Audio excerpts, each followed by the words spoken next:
بالکل آپ نے صحیح فرمایا شہزاد سعیدی صاحب. آپ کو پتہ ہے کہ یہود و نصارہ اور اسلام دشمن جو قوتیں ہیں وہ کبھی بھی نہیں چاہیں گی کہ ماہ رمضان المبارک کے اندر امن رہے اور مسلمانوں کو عقیدت اور محبت کے ساتھ عبادات کے فرائض سر انجام دینے دیے جائیں.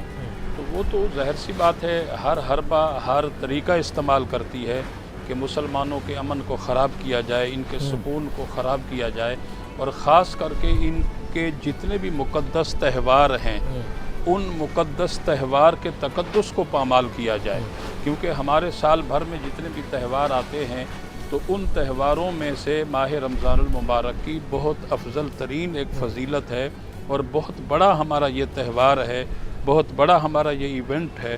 تو لہٰذا اس سے جس محبت اور جس عقیدت کے ساتھ پوری روح زمین پوری دنیا کے اندر مسلمان اسے مناتے ہیں اس کی مثال آپ. اچھا مولانا صاحب، یہ سارے اکٹھے ہو جاتے ہیں یہود و نصارہ جو ہیں یہ سارے اکٹھا ہو جاتے ہیں مسلمانوں کے خلاف، ٹھیک ہے نا، اور خاص فوکس بھی کرتے ہیں کہ ہمارے مذہب کو یہ فوکس کرتے ہیں، ایسے ہی اور جو ہمارے مسلم ممالک ہیں ان کو یہ فوکس کرتے ہیں. تو یہود و نصارہ کو کیا میسج دیں گے قبلہ آپ؟ دیکھیں بات یہ ہے کہ سب سے پہلے دیکھیں انسانیت کا درس ہمیں کیا ملتا ہے. ایک دوسرے کا احترام، ایک دوسرے کو تسلیم کرنا، قبول کرنا.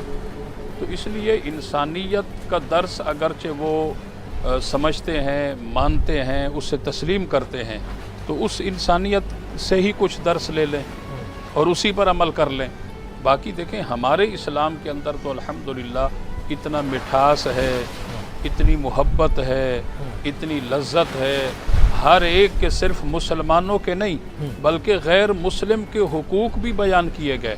ہمارا اسلام تو ہمیں اس بات کا درس دیتا ہے کہ آپ اپنوں کا بھی خیال رکھیں، دوسروں کے حقوق کا بھی آپ خیال رکھیں. جب اسلام اور صاحب ایمان ہمیں اس بات کا درس دیتا ہے ہم ہر ایک کے حقوق کا خیال کرتے ہیں، تو پھر دکھ اور افسوس کے ساتھ ہمیں یہ بات عرض کرنی پڑتی ہے کہ ان لوگوں کو کیوں خیال نہیں آتا اور اس معاملے میں ان کی آنکھیں کیوں بند ہیں. آخر وہ چاہتے کیا ہیں؟ دیکھیں ہمارے جو فیلڈ مارشل ہیں حافظ منیر صاحب الحمدللہ سپہ سالار ہیں اور بہت ہی مضبوط انسان ہیں. سب سے بڑی خوشی کی بات یہ ہے کہ آپ حافظ قرآن ہیں.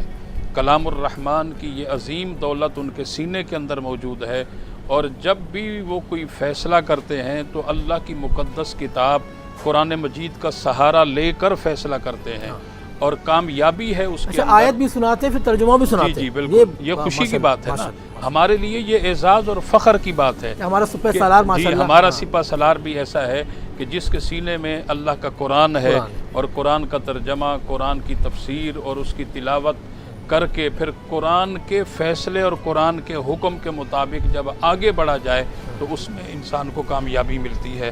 تو انشاءاللہ ہم دعا گو ہیں اپنی پاک آرمی کے لیے، اپنے جوانوں کے لیے، کیونکہ اللہ کے فضل سے دنیا کی بہترین افواج کے اندر ہماری پاک آرمی کا شمار ہوتا ہے الحمدللہ، اور دنیا کی بہترین ایجنسیز کے اندر ہماری پاک ایجنسیز کا جو ہے وہ شمار ہوتا ہے. تو انشاءاللہ ہمیں اپنی فوج پہ، اپنی ایجنسیز پہ مکمل اعتماد ہے. انشاءاللہ وہ جو بھی فیصلہ کریں گے وہ اپنے ملک اور اس وطن کے حق میں کریں گے، اور انشاءاللہ ہم دست و بازو بن کر اپنی پاک آرمی کے ساتھ کھڑے ہیں اور کھڑے رہیں گے.